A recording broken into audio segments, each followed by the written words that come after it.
You may have wondered about the title of my presentation. But a few weeks ago, I watched a very funny video clip of the comedian Louis C.K. called, "Of Course, but Maybe." And to me, that describes perfectly the doubts many of us are struggling with when it is about climate change. Of course we want a carbon-free society, of course. But what, I don't have a job because of fighting carbon change? Maybe new technologies will save the day. Maybe it won't turn so bad after all. Gas is cheap. Should I not? I mean, that car is so much. Of course not. Of course not. We all aspire to a carbon-free society. We have to, of course. As a venture capitalist, I'm continuously working on new innovations that can help us battle climate change. The key question is not any longer, can we change, but how fast can we change?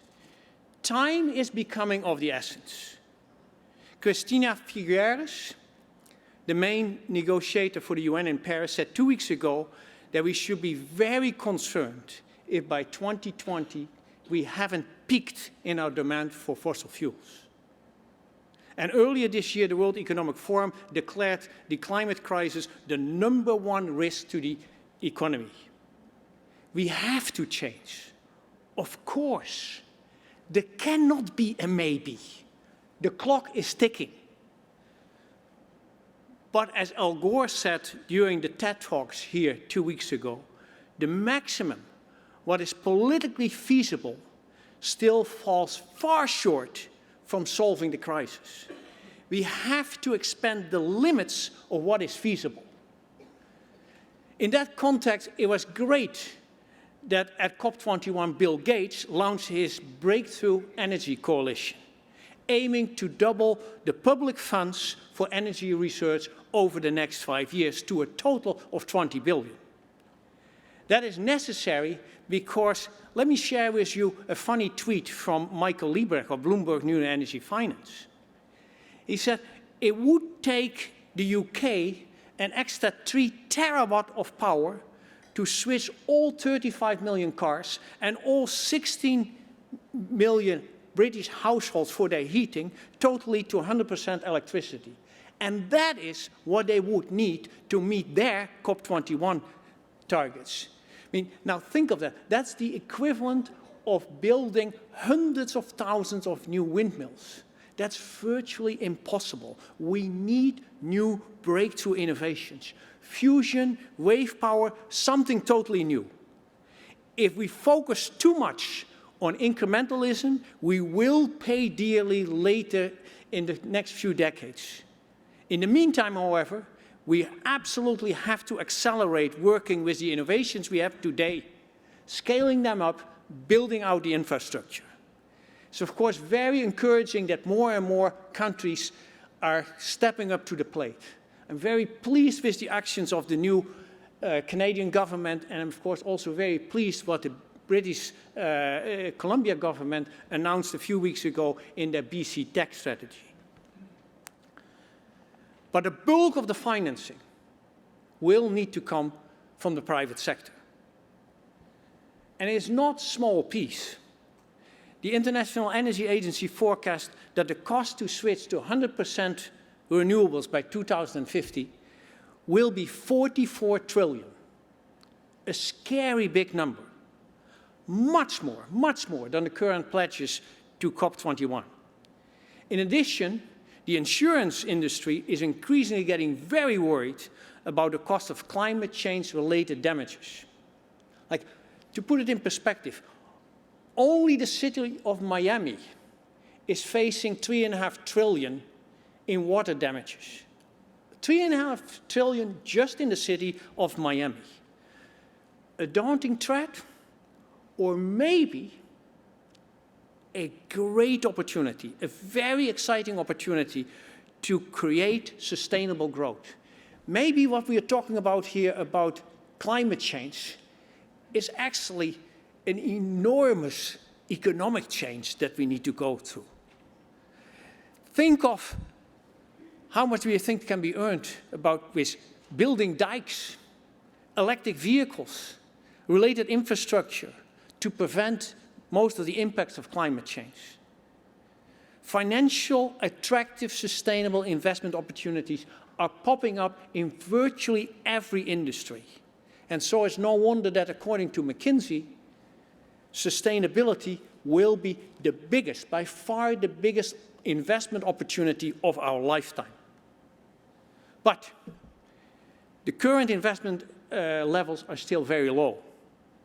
I mean, some people have touted, gee, great, last year, 330 billion invested in clean energy. And it's not small.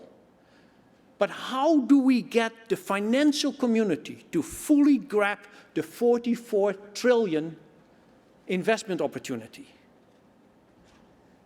Alternative investment opportunities today look very bleak. Let's face it, the stock market is very nervous, real estate is overvalued, resources are down, and the bond markets are even negative.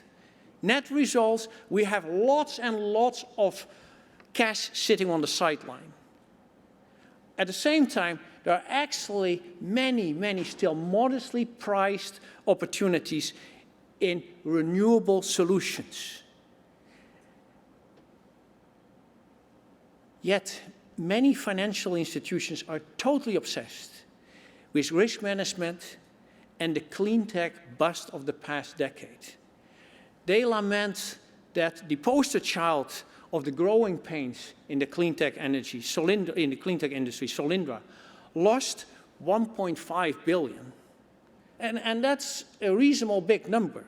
However, far less significant when you contrast it with the 8.3 billion that Shell wrote down from its painful exits in the Canadian oil sands and the Arctic in just Q3 of last year, 8.3 million. Pop.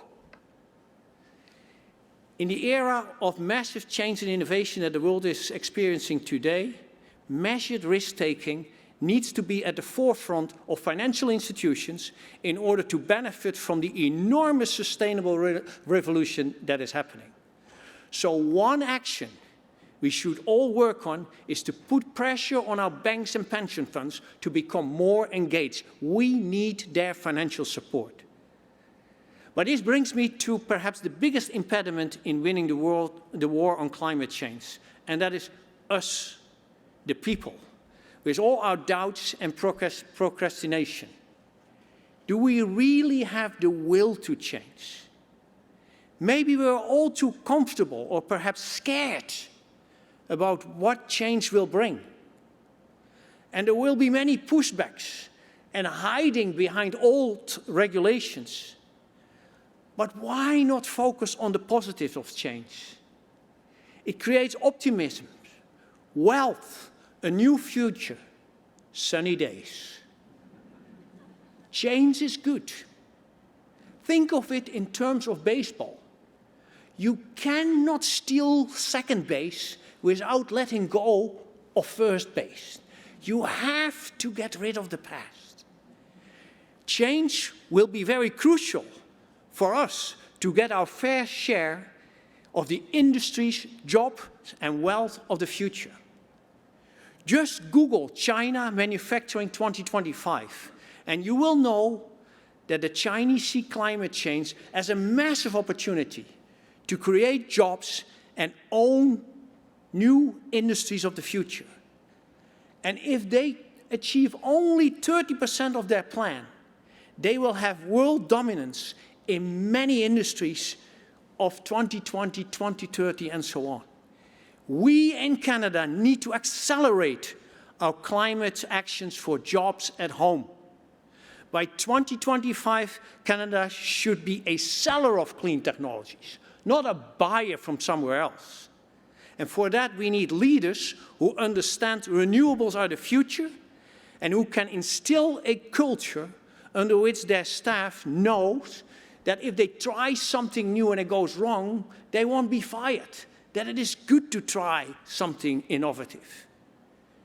The message I would like to leave you here tonight is that climate change is the biggest investment opportunity of our lifetime. But to benefit, we will need to break with many things from the past and do it fast. For that, climate and the world needs you in action. Together, we can win the world on climate change and prosper. Thank you very much.